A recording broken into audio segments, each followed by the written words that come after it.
ادھر گلگت بلتستان اور خیبر پختونخوا کے بالائی علاقوں میں حالیہ شدید بارشوں کے بعد سیلابی صورتحال پیدا ہو گئی ہے سیلابی ریلوں سے مکانات، رابطہ سڑکیں، پل، زرعی زمینیں اور مال مویشی بھی متاثر ہو رہے ہیں۔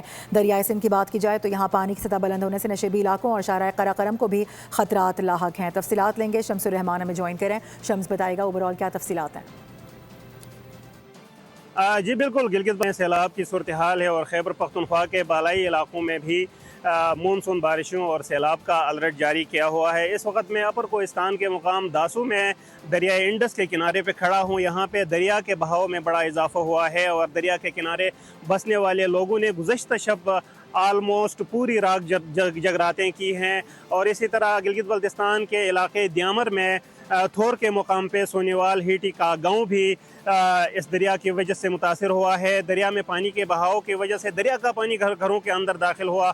اگر خیبر پختونخوا کے بالائی علاقوں کی بات کریں تو اپر کوہستان کے درافتادہ علاقے گبریال میں گزشتہ دن ایک ہی خاندان کے 50 سے زائد بکریاں جو ہے وہ ہلاک ہوئی ہیں۔ اس طرح 60 کے قریب گھروں کے بھی نقصان ہونے کی اطلاعات آ رہی ہیں، اور اسی طرح چھوٹے پن بجلی گھر، پگڈنڈیاں اور دیگر راستے بھی خراب ہوئے ہیں۔